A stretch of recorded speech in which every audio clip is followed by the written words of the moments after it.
Yeah.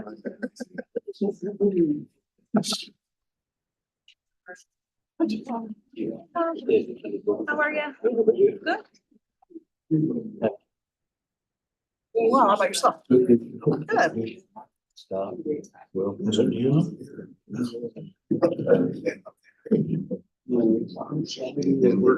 Trying to do 30 seconds, but it may not work. I have to go retrieve them. Who are we retrieving? Lars. Oh. Yeah, he's just right outside. There we go. All right, would like to welcome everyone and call to order the study meeting of the West Valley City Council. It is April 9th, 2024, and we're beginning our meeting at 4:30 p.m. in the multipurpose room of West Valley City Hall. Our members present are Councilman Norfelt, Councilman Hune, Councilman Whetstone, Councilman Harmon. We'll excuse Councilman Christensen from this meeting. And Councilman Amanu should be joining us shortly. We're also joined at the table with our city manager, Mr. Peely, and our city recorder, Ms. Kamick. And we'd like to welcome Mr. Peely to his first meeting. Have fun.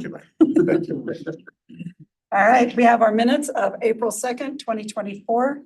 Turn it to the council for discussion or a motion. So moved. Second. Okay, we have a motion and a second. All in favor, please say aye. Aye. And the minutes stand adjourned. I mean, adjourned. Boy, I'm already ready. I do that more than I don't. All right. For our regular meeting tonight, do we have any changes or any questions from the council on tonight's meeting? Okay, seeing none, we'll go to our resolutions and we'll turn the time to Mr. Hill for resolution 24-57, executing a professional services agreement. All right, thank you, Mayor. I'm Brandon Hill with the Legal Department, and this resolution is pretty simple. This renews our agreement with Dave Stewart to provide state government relations assistance. Mr. Stewart's done a great job for us. He's been a contractor with us since 2006 and has done excellent work and did some particularly excellent work for us in this last legislative session with some things being a little more difficult than usual. He was a big asset for us. So this contract would renew that relationship with the city. It's at the same rate, no increase, and the contract can be terminated for any reason or no reason with 30 days notice from either party. Okay, any questions for Mr. Hill on this issue? Okay, thank you so much. All right, we'll now go to our consent agenda and we'll ask Mr. Johnson to come up if there's any questions. Does anybody have any concerns on the easements and deeds? Okay, seeing none, we'll go to our communications and we will turn the time over. Okay, so we have Granite School District coming to give us a boundary study discussion, and we'll turn the time to Mr. Horsley to begin that. Thank you for having us today. I've got Steve Hogan, our Director of There Planning we go. Boundaries. Just look at that. Yeah, 3 minutes in, we're ready for you. I've got two handouts for you. And we have a presentation, but I'm actually just gonna speak to this process really quick because at this point in time, really, we're just kind of walking through the timeline. And then I'll open it up to questions and we can use the slide deck to kind of address any questions you might be hearing from your community as a whole. So that last slide you had, perfect there for the community to be able to see, or those online. It kind of walked through a timeline on a school closure, a boundary change process, and we have consolidated these processes. Several years ago, we had a demographic firm come in and do some independent research in terms of populations and some of the declines that we were seeing. Granite School District peaked in its 90s, early 2000s of roughly 70,000 students. And now we're about 58,000 students. And so we have come down significantly due to declining birth rates. Sure. And a lot of our population moving from some of these smaller, more mature neighborhoods to brand new homes south and north of these areas. And so we have seen growth in places like Jordan School District and Lehigh and even north in Davis County. They're stealing a lot of our residents. So people wanting larger homes, but don't want to pay to be in some of these other areas because the cost of homes have obviously increased as well. So that maturation has kind of come to full fruition from what Davis Demographics told us. They told us we're going to settle in right around 55,000. So we do expect to lose another few thousand students over the next few years. And that has necessitated the closure of anywhere between 12 to 14 elementary schools district-wide. And so we are actually going to go back out in subsequent years and do some additional research on what impacts we'll have on our secondary schools in the next decade or two. But right now, the focus is really on our elementary schools. We have closed now seven elementary schools. The seventh will close this next fall. That was Western Hills as a result of our most recent calendar year study. So as you can see on that process and guideline, we start this process in the January-February timeline and kind of smooth around. We will hold our first meetings for the community. And you can see the study area there. Those are the schools and the area that we're looking at. We'll hold 2 meetings this Wednesday and Thursday. These are general informational meetings for our patrons, but we do invite the general public who will help pay for these facilities to come and be a part of those meetings. This meeting is not, this is what school we're closing and why. This is, we're going to close some schools and adjust some boundaries. We don't know which ones yet. This is the start of the process and help educate the community on what that looks like over the next course of the year. So we'll hold as many additional meetings as we need to based on demands from respective communities. Sometimes we'll go out and hold additional meetings in a couple of those communities. We'll publish starting some guidelines, some proposals usually in the May-June timeframe, and then hone those down to some final considerations. We usually try to give our Board of Education options. In some instances, there's not a lot of options. This last year, it really came down to one school, and that was the recommendation of the district.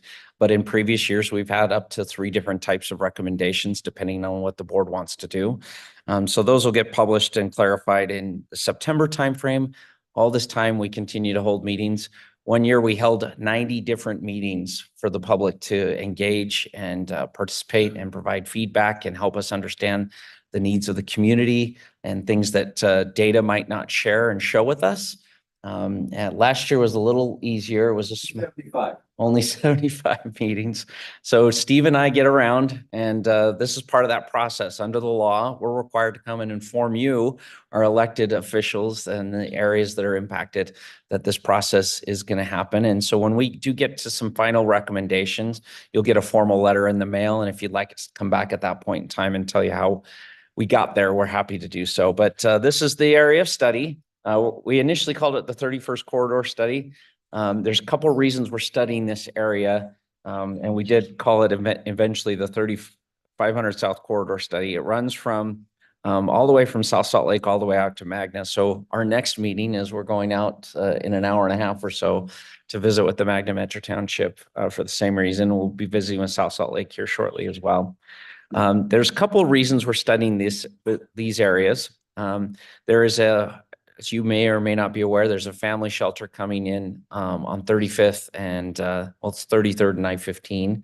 And that's going to have some impacts on some of our schools. So part of the study is to determine if we're going to provide services for those families at one location or multiple locations. Go ahead. So what east or west is that? Now that's just right off I-15. Just east of I-15? Yeah, I want to say it's an old motel. It's right at the exit, Seal Motel 6. Okay. So it's right off that Oling Walker boundary there on the southeast corner of the area. So if you're looking at the page, it is right here. So we might need to make some adjustments to some of those boundaries to be able to provide services. It could be too much of a load to bear for one school to handle an entire family shelter. So we're looking at that. We're looking as there's 4 DLI schools, that's dual language immersion schools, in this along that 3100 corridor. That includes Hillsdale, Stansbury, Monroe, Valley Crest. Did I get that right? Yes. Ranger? Granger also. Yes. There are 5 schools. 5 schools. They all have a Spanish dual language immersion program. And when those dual language immersion programs came out 17 years ago, all these schools had a very sufficient population by which to handle those. But by virtue of how the program is run, you really do need to have at least 600 kids in those schools. So as schools shrink and decline, what we're seeing is in order to provide the model best practice for that program, we're seeing a lot of our traditional English classrooms get oversized, and or we tend to see a lot of the more challenging and at-risk kids get placed into one type of classroom. And that also reduces, obviously, when you have smaller schools, our class sizes don't diminish. We use a ratio to determine our class sizes, right? And so as we lose students, we lose teachers. And so we tend to see some challenges with some of those smaller schools, and particularly with DLI programs. So part of this study is to determine if consolidating some of those DLI programs is appropriate. And by virtue of that, it may necessitate between 1 to 2 school closures and possibly up to 3 in this area. And so that could be from, again, all the way west from Wright Elementary and Orchard Elementary to the furthest east portion of Wilson and Olin Walker. And we will run through a variety of different measurements in addition to public comment and garnering feedback from the community about what that looks like. But we want to we cast a very wide net at this stage of the process, right? We want to look at every possible solution. We want to look at all of our options before we start narrowing and taking options off the table. So that's kind of where we're at. Then when we get past those community meetings into the October timeframe, we'll narrow it down to one final recommendation.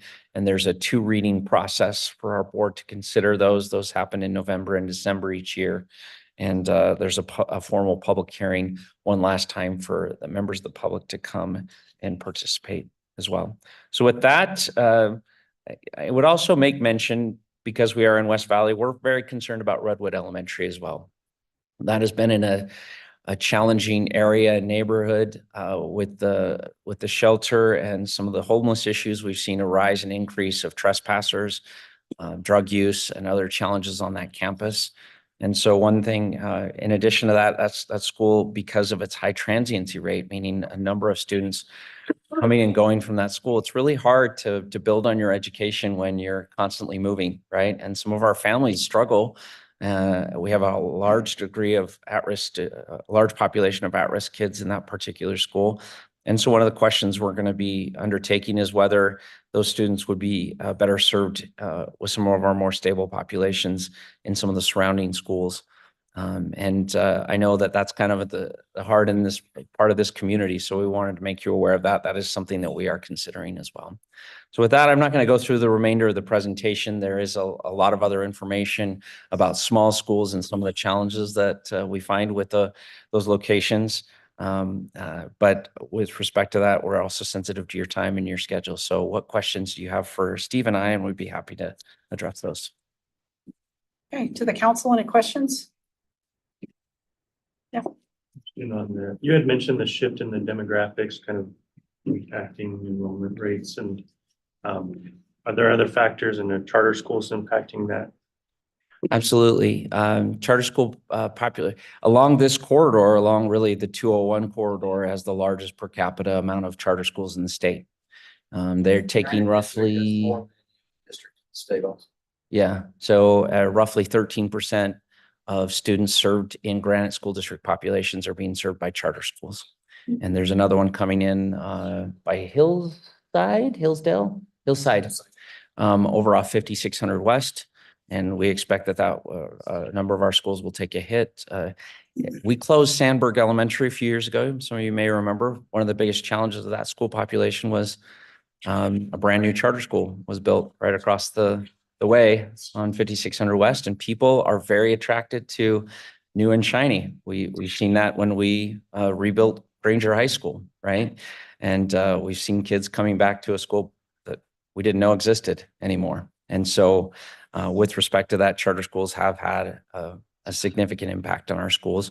One thing we're trying to do is obviously market our schools a little bit better, do comparisons.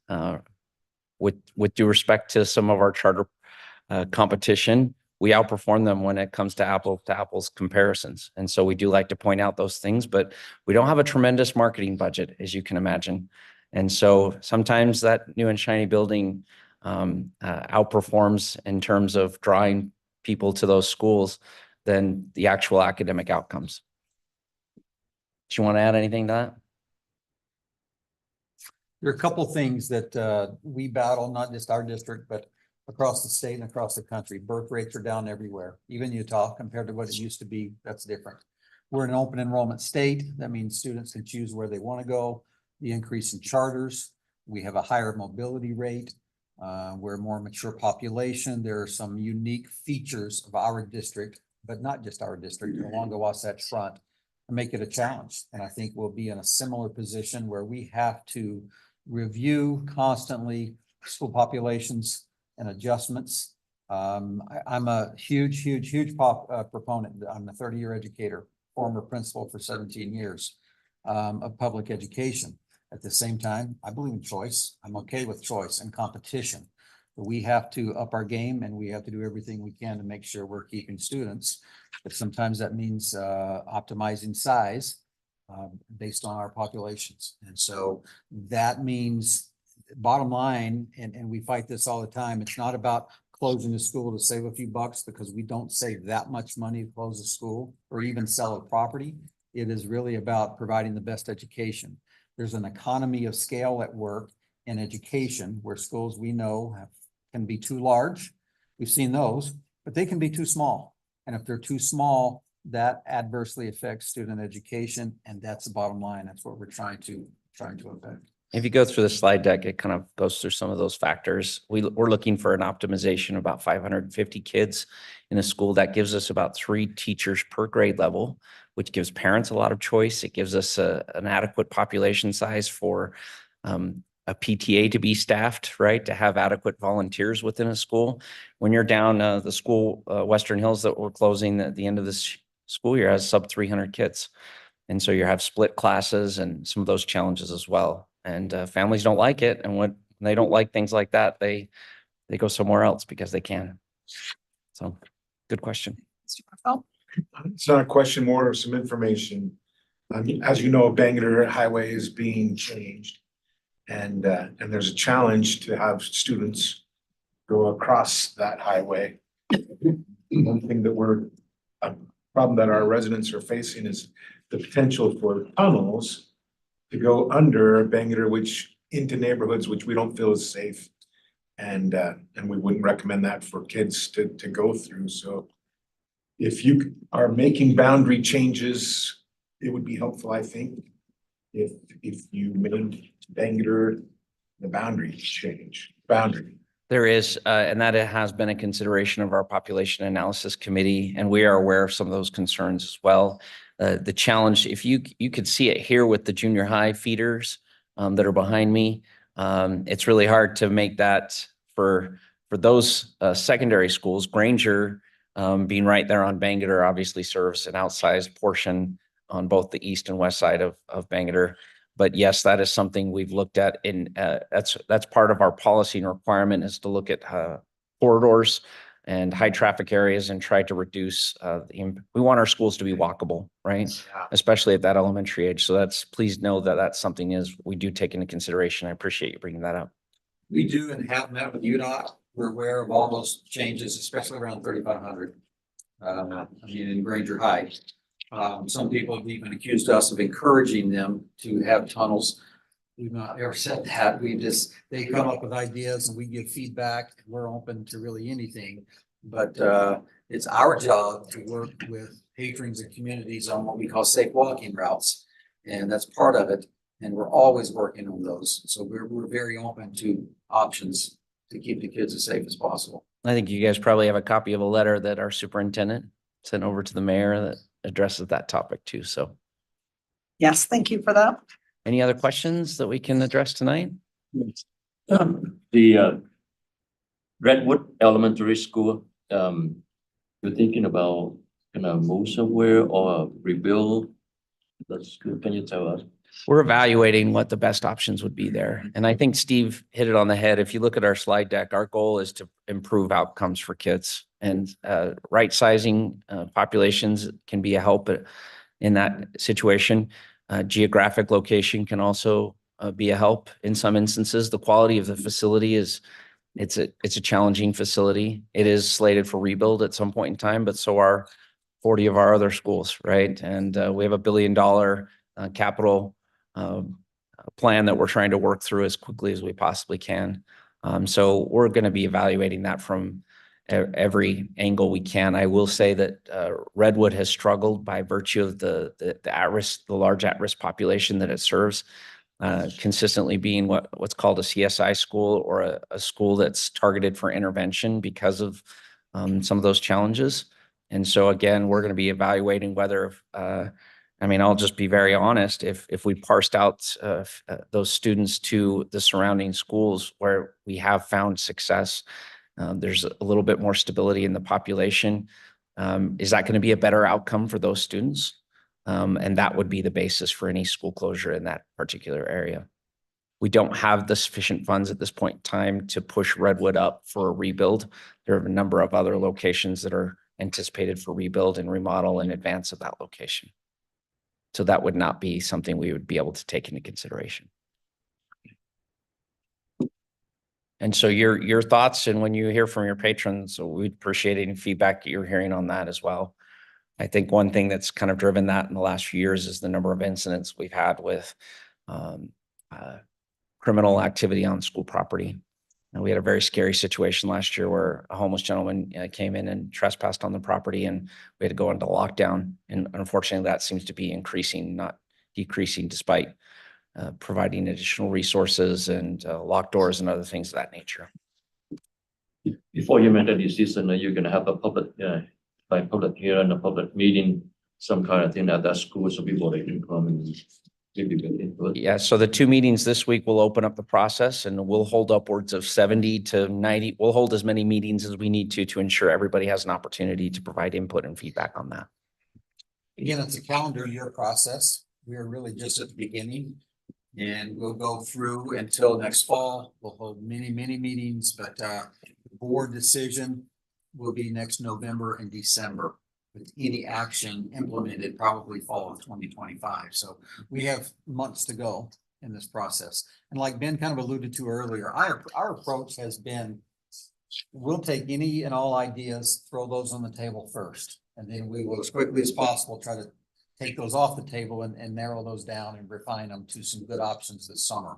But any options, when we go to the meetings, if anyone comes to the meetings the next couple of nights, you'll hear somebody raise their hand and say, well, what about this? Bring it on, put it on the table. Let's talk about it. Let's evaluate it. Let's look at it. I chair a group called the Population Analysis Committee in the district of about 35 directors that represent all parts of the district. Strong personalities in that group, maybe much like a group like this that advocate necessarily so for their areas. And we go at it pretty good, but that's good. So we can make sure we don't miss anything in this process. And then we take all of that and the feedback from the community and go back and forth and come up with what I would call really good solutions. As you know, there rarely is ever a perfect solution to almost any large complex problem. But I feel like our solutions are really, really solid and really good to help the most number of students. And that's our goal. So again, I just point out, we do anticipate some school closures. We do anticipate some boundary changes. Do we know what that looks like right now at this point? No. We have to go through this process and determine what that looks like, make sure we understand all of our options and make good recommendations after hearing from the public. So I appreciate your being mindful of our time. Is there any way you could share the slide deck with us so that we have all that information? Oh, it's on our thing? Okay. I think we're good there, but I would also point out that on our main webpage, you'll start to see information on the population analysis process. And anytime there's an update, including presentations, we live stream our meetings. All those recordings get placed on that. So if you're not able to come to some of these, or you hear from patrons, feel free to direct them to our homepage, graniteschools.org, and they should be able to find that information. Call my office, Finding the Boundaries office, and we'll. Just call Steve. What's your cell phone? I'm not sure I'll have it anyway, but anyway, yeah, call Finding the Boundaries. You'll get one of our administrative assistants there. And then will you make sure that we have all the neighborhood meetings on our calendar as well? Yeah. Invites? So we just have the 2 for this week, but any subsequent future meetings, we're happy to make you aware of. Okay. Thank you. Okay, thank you so much. All right, we'll now turn the time to Mr. Pastrick for our temporary land use ordinance discussion.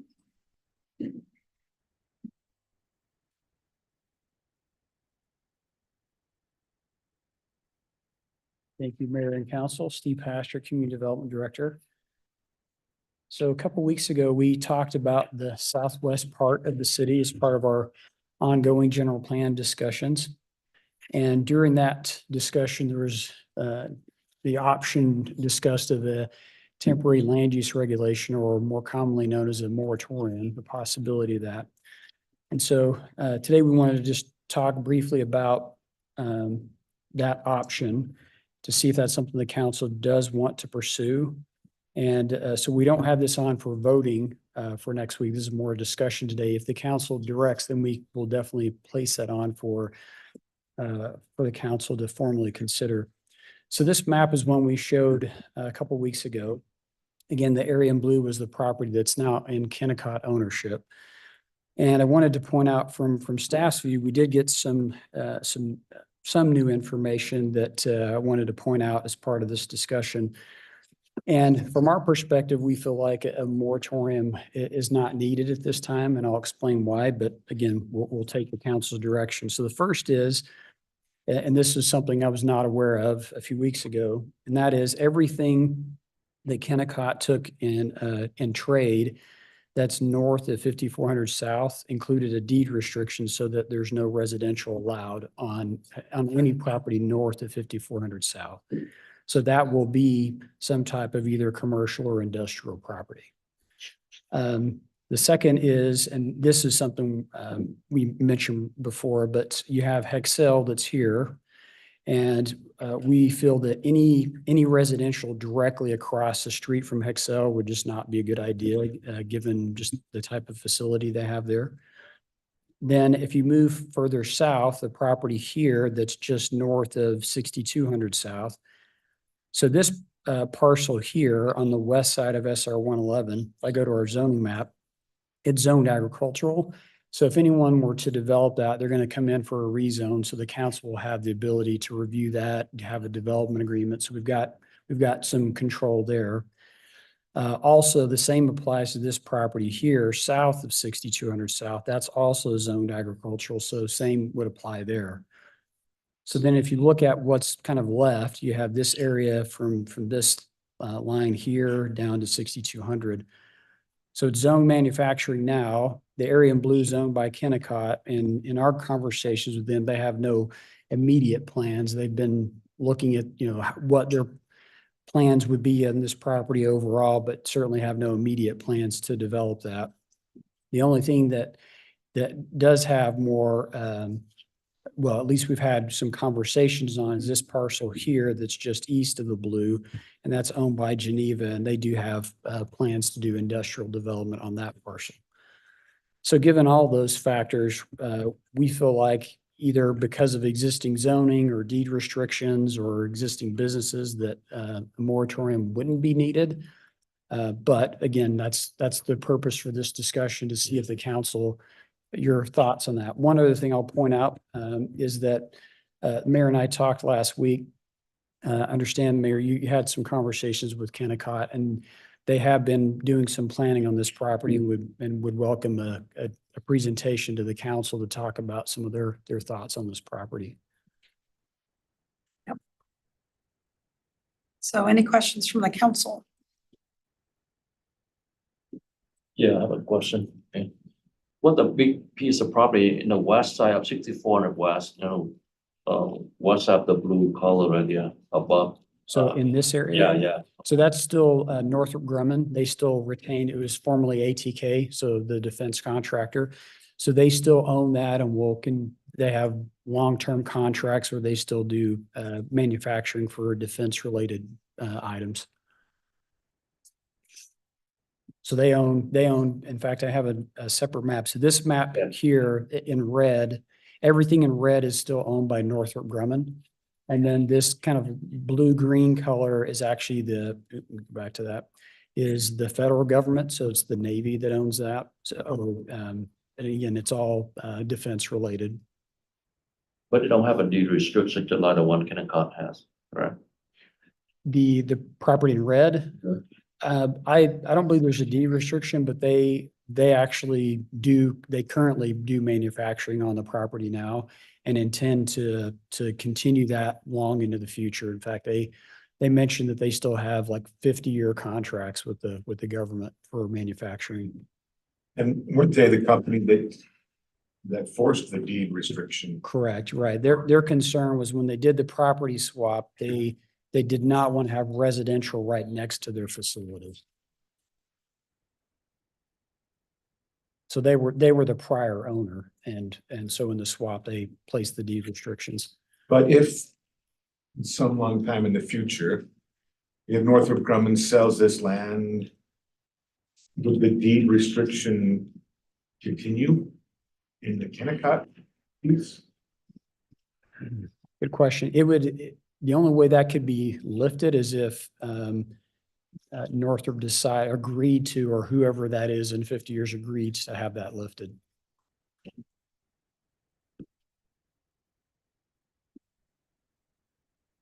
Does the overpressure zone affect any of the blue, and does the overpressure zone cause any concerns for commercial or industrial, or is it mainly just residential? So we have this map, and it's unfortunately this one, you can see this black line here, that's the radius here, is the outermost ring. So you have 3 rings in the overpressure. So the innermost ring, no residential is allowed in that. Once you get into the second and third rings, you can do residential, but there are restrictions on like windows. You have to have tempered glass. You can still do, within all 3 areas, you can still do commercial or industrial, but there are certain like structural requirements that to come into play. So, and again, as you get closer in, they're more stringent. So you have to have a structural engineer look at the wind loads and things like that would apply to the building. And in my discussion with Kennecott, I brought up the railroad, and they are working on to abandon the rail. And so I gave them my hopes and dreams, because that's where I always shoot for. And so housing to the west of the rail, and then industrial to the east, and they were very amenable to that. I brought up Steve's argument that it's the same elevation as Wasatch Boulevard, and it'd be beautiful views of the valley, and they agreed. And so they're willing to work with us to have the industrial up in what they call the boot area. That blue, they think looks like a boot somehow. I didn't really see it, but that's a boot to them. And this further south area, they're willing to work with housing and then industrial on the other side. And they said the rail is raised, and so a natural trail berm would be really nice. And they thought it would work well, so that's where we kind of started. That's very good information, man. Thank you. Okay, seeing no other questions, thank you. So if I may, just to clarify, so that More thing? just want to make sure on the moratorium, then we're good not to pursue that. Yeah, the only one you were really worried about was the Geneva property. And it would not have to be rezoned to be industrial, Correct. but your guidance was kind of go industrial in that area anyway. Right. So my personal opinion is I don't see a need for a moratorium. Anybody else have an opinion to the contrary? I'm fine with that. Just so that we circle back and have a master plan for this area as we talked about, so. Sure. And I'll reach out to Kennecott and work on scheduling a time for them to come in and address the council. Okay.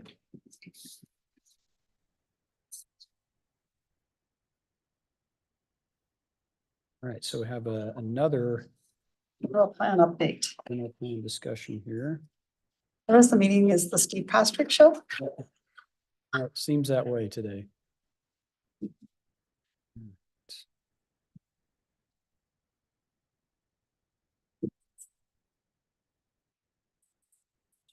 Okay, so this first slide is looking at the area along 5600 West, so the north part of 5600 West. So first of all, a quick background. So as we've had different discussions about properties along Redwood Road and 35th South and then the southwest part of the city, I'd ask the council, are there any other areas? And Mayor, you'd mentioned this northern part of 5600 West. So we don't have any, options, or it was more just if you had feedback for this particular area.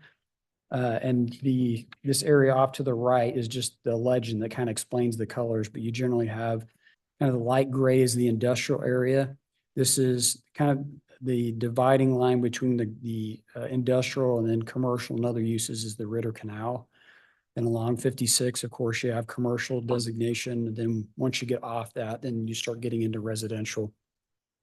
So again, no recommendations here or no recommended changes, just looking to see if the council had more comments or direction in this area. Is there something already, I don't think there is, built across from Armstrong? Community use, I just don't know what. So on to the north.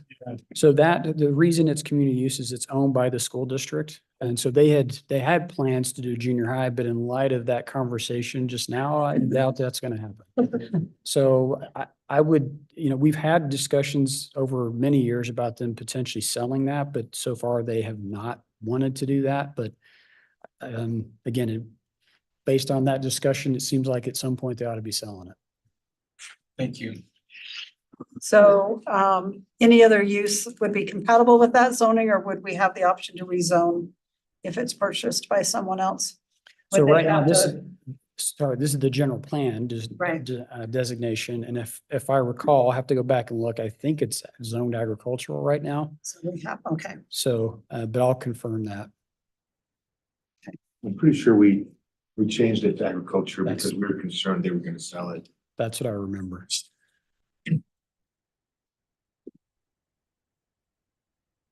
so the recommendation and the general plan is to just have industrial in all of that gray. Right. And so far, that's how it's developed. It's only if it's gonna redevelop west of 56th and closer to the 201, that area that's been a little under capitalized on. So would that be the will of the council to keep that manufacturing? Nail is still the dividing Mhm. line.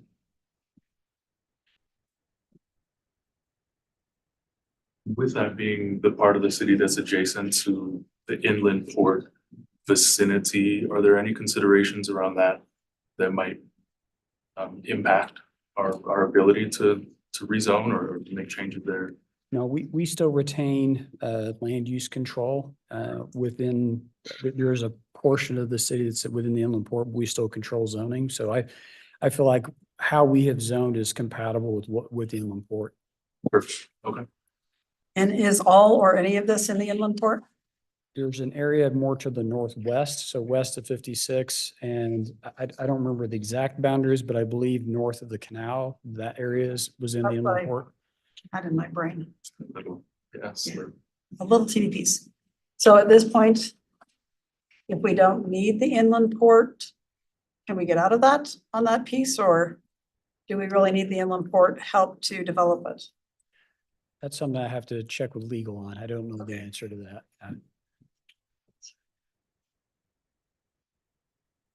We used to have a staff member on the board of the inland port. Do we have one now? Not that I know of. I don't believe we do.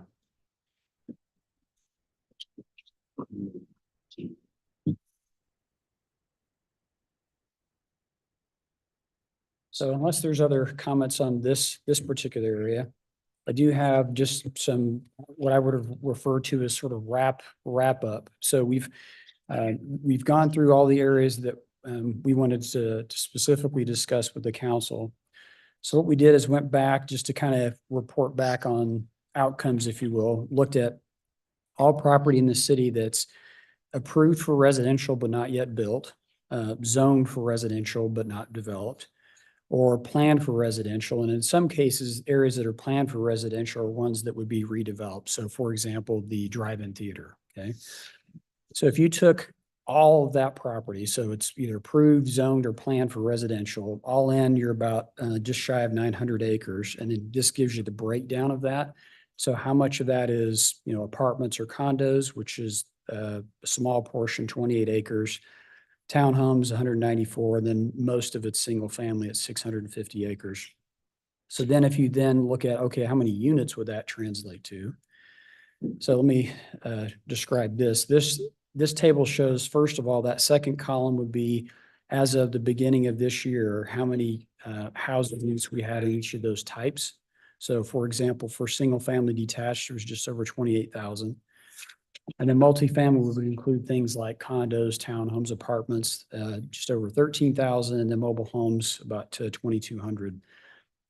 We had, you can see these numbers here in the third column would be the number of units that were being built at the first of the year, but not yet finished. And then finally, going back to the map I just showed, if you look at the number of units that would result in all of this getting developed. So if everything on this map completely filled in at the prescribed densities that we have, that's how many units you would have. So we would have roughly about just shy of a 10% increase in housing.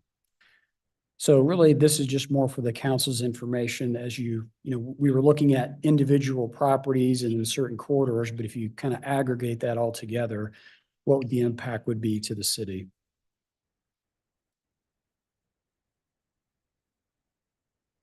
So, and again, no real questions here, just thought that this would be helpful for the council to know that's sort of the end result or outcome and of the housing. Great information. Anybody have any questions? So I've tried numerous times to get this to save somewhere on my iPad. So if anybody in IT wants to help me out one day, because going back and trying to find it in past meetings is difficult. Sure. So I'll need to schedule an IT appointment one day so I can have a spot for these kind of presentations. And we can, I'm happy to send a PDF too, if that's helpful. Okay, that would be very helpful. Thank you. Good. Took me this long to admit I don't know how to do it. Found that asking my 13-year-old daughter often avoids a trip to IT. I don't have one of those at my house though. Brian and I aged out about 2 years ago, so The next generation. yeah. We used to be the 12-year-olds, not anymore. Okay, let's move on to home business discussion. So in this item, I actually don't have anything to present. I know that it's a topic the council wanted to discuss, and so I'm happy to try my best to answer questions you might have, but just again, just here to answer questions of the council as ones that relate to home businesses. Okay. So I know the email we've all received and the gentleman's been very interested in is having a woodworking business in his garage. We've had numerous complaints about auto body businesses in garages, legal and illegal. He sounds very responsible, but the consequences for those who aren't responsible. So I'll start there. Any ideas from the council?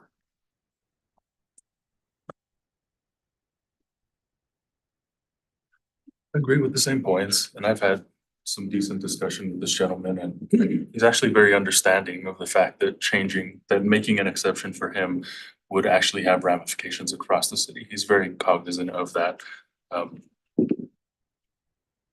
And I was honest with him and say, it looks like, yeah, your particular case where he said he's going to be selling 3 pieces a month and it won't be a traffic issue. And sounds okay, right? But I also know that it's a very fine line between 3 pieces a week to then the next door neighbor, you know, doing more than that. And then it just opens up a can of worms. And I use that exact terminology with him and he seemed understanding. He said he might just move, but he understood why I felt the way that I did. So I would be okay with not moving forward with any changes just based on how it might affect the rest of the city. Okay. Any other have like or differing concerns? Just agree. Okay.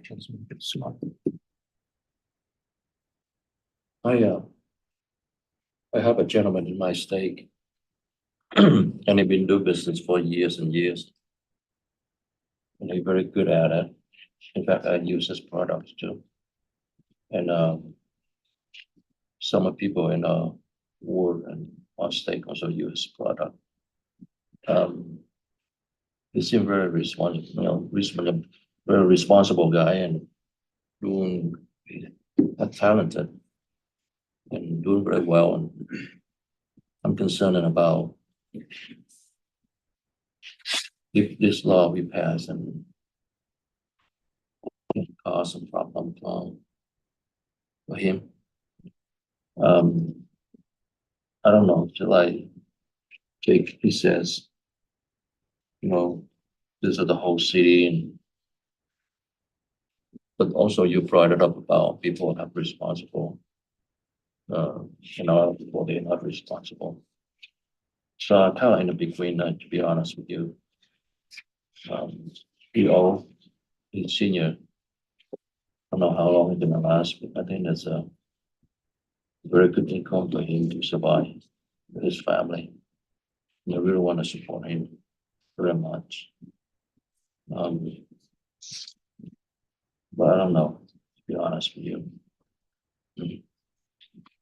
But Well- I'll bring it up. I was just gonna say, we have businesses that do woodwork, but they do it with what our standards are right now, which is in the basement. It's all contained inside. You don't hear the noise outside. You don't get the dust outside. So I know it can be done inside of your home. And so there's been plenty of people that have been able to have successful businesses out of their home doing the same kind of work. So that's another reason I think we've allowed woodworking in your house. Just an open garage, I think, could cause some real serious problems. I've done woodworking at my house, not as a business, but I have similar equipment that this gentleman has. And I wouldn't want to be my neighbor for the 3 days that I'm doing work. Cause it is kind of noisy, so. It's only 3 days every 3 or 4 years, so. So you're asked to build something. Yeah, then I need to build something. Well, is this subject open enough that I can bring up another home business that's causing a lot of grief in our city? So landscape businesses out of a home. 6+ vehicles are showing up every morning at 5, 6 o'clock in the morning. Doors slamming, loading equipment, big trucks and trailers leaving that house with the vehicles still on the streets. And they probably applied for that landscaping business at their home for just them and nobody else, but now it's turned into some major problems for a lot of communities. Any interest of having staff come back with a better recommendation? Because we have more than 1 or 2 So that I've received complaints on. if I may on that one, Mayor, so right now that's really more of an enforcement issue. Okay, So we have a provision right now that says employees shall not come to the home to work unless said employees reside at the home. So the way we've applied that is to say, that includes coming to the house to like pick stuff up, right? Okay. So there really should not be employees coming to the home at all, right? Except for the person that lives there. So if there are people coming to pick up supplies or that sort of thing, we've consistently told people that can't be done, but it's more of an issue of people doing it after the fact. Once they get their license, they just do it anyway. Right. So it ends up becoming an enforcement issue. Well, and they've called enforcement and been told there's nothing they can do about it. Okay. So that's the other problem, I guess. How do we enforce it? They get there at 6 a.m. I don't know what time our officers get there. They come retrieve their vehicles at 7 p.m. So it's before and after our hours. So how do we enforce that part of it? Yeah, that's maybe something we can talk about internally, but I mean, my point is that right now it is against the ordinance currently. It just becomes how do we enforce it? Yeah, and that's what I think this other home business would become too. We let one responsible person and then the non-responsibles cause enforcement problems. Okay. If we come up with a solution, can you report back to us on the landscaping issue? Sure. Of what we can do to help those residents out that are having problems? Yes. Anybody else have a home business that's causing grief in their neighborhoods? I would second the landscaping business. I've received multiple complaints on trucks just blocking views or on the roads and. Getting in and out of their subdivisions? Yeah, But I think I would also see if we can improve our enforcement of past an orders for heavy vehicles like construction vehicles on city streets. I know on Benview in my neighborhood, there's some big box trucks. I could probably walk by right now and it would be there. So we passed the ordinance, but I don't know how well our enforcement is for those things. Yeah, and I don't think we're talking about, we're trying to pull gotcha, on neighbors, but Yeah. would it be a bad idea 1 or 2 days a week to have overlapping shifts from 6 a.m. to 2 and at 12 to 8? Because that's when we see those things and find Well, those that's things true. happening. And it's after hours or before hours. that's a great idea.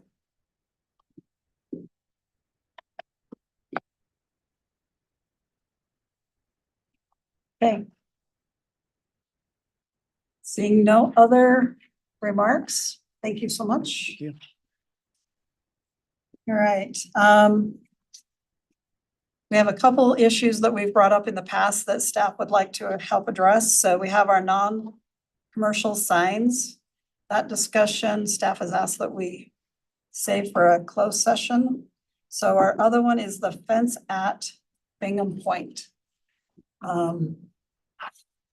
Some people at Bingham Point, HOA wants the fence, some don't want the fence. I don't know what the issue still is. I think you had asked just to discuss a potential petition like they do for, you just wanted to talk about that in Yeah. a meeting, so we Thank have you. that. Mhm. So if we're putting in speed bumps, there's a certain number of residents that have to agree to it. So my question was, do we just have 2 overzealous board members? Or do we really have a full community that wants a fence? So I didn't know if we should ask them to bring us back a petition and see how many people really do want it. I don't know how many can tell their neighbor no if they really don't want it when they come to their door with a petition, but that's on them. Do we know how many units are in there? I do not. We can get that information Okay. for you.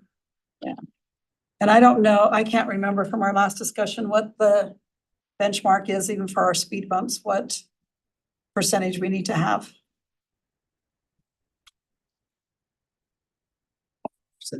It's points.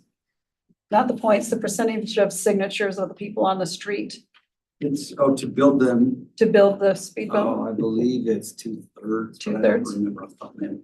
That's kind of what came to my mind, but Mhm. okay. So maybe hold them to the same requirement and maybe put that into a resolution that in the future, if a major change to a PUD or something or an HOA, that we have that policy in place. This is probably like 1 every 20 years. Yeah. I don't know how many people that fence will affect. I suppose people that live along the trail. And that's not gonna be the whole development. I don't know. I know, same with speed bumps. It's the 5 with kids that care more than the 25 without, but But it's 2/3 of the people that live on that street, right? Or in the, I would say in the HOA itself. And truly, I don't see, speed bumps. oh yeah, speed bumps are just on the street. Yeah. And it's Two people thirds. on that street, right? Right, On the street, yeah, that's what we would poll. yeah, So and would that's the whole. Yeah, I don't know. I'll take somebody your on the other suggestion. side of the community care about that fence as opposed to, like, I spoke to the resident that it's her backyard. Right, She was very concerned until I mentioned, you know, it's a rail fence. She would thought it was going to be an 8-foot fence and she would lose her view and Yeah. after I explained what type of fence we were proposing, she wasn't 100% on board, but she thought I can live with that. And is that the only voice that was expressing concern about the fence? That we know of? the only one we know of. And that's my fear is, are 2 people railroading the entire community? To me, I don't see what the harm of the fence is because it just keeps people on the actual walking path. But I don't live there, so I don't know all the concerns. I mean, we listen to their concerns, but I don't know how many were truly one way or the other. And I don't know if the fence would preclude letting people drive their vehicles on the actual trail. That's why we're doing bollards on the trail, so. Has it been The decided that we're bollards without definitely the doing? fence won't do any good. right? Yeah, Correct. so you gotta do both. But has staff approved the bollards? Or was that Think just a so. recommendation? Goes Yes. the right direction. Okay, Yeah, it was approved. I think there's a already budget in place for budget and that. funds, Mhm. okay. And it'll go in the same time as the fence? I believe that would be the plan. Yep. And they were just waiting for better weather. Okay, I think we should just So if go you don't- ahead with the fence. and just not worry about it? It sounds like the one that was against it is okay now and Somewhat okay? it doesn't make any sense to do bollards without fence. That's true. I just want to make sure we're not gonna have 10 come back out of Sabbath after the fence is up. There's about 65 units in there. So to have one somewhat concerned, but it sounds like you kind of alleviated a lot of that with our fencing type, so. Yeah. And I think- I agree with Lars, just get it done. Okay. Quit talking. If she has concerns, she could come speak Yeah. in public comment.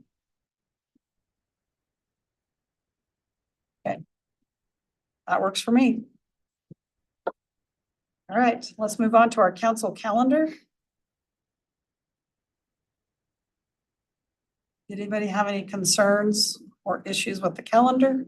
It's gonna be a busy year. Sorry, did I just totally blank on our discussion on non-commercial signs? We're gonna do that, take care of that one in a closed session Thank you.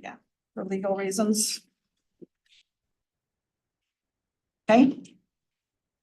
So, community calendar. It's how my day's gone. I just skip everything, so you're fine for making sure I don't just delete half the agenda. Motion to adjourn? Yep, there we go. Okay, not yet. All right, seeing that no one really has an issue with the calendar, potential future agenda items.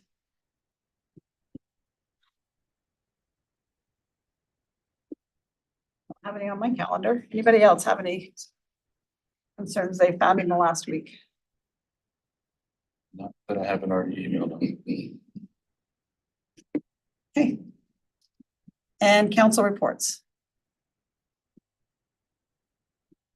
Hamlet Homes ribbon cutting on 4100 South. I spoke at that along with the chamber.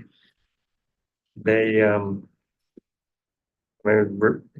beautiful homes that they have there. I think the one we were in was probably $1 million at least, but really nice homes. The owner of Hamlet Homes did talk to, he made sure to pull me aside and mentioned the unrealistic building standards.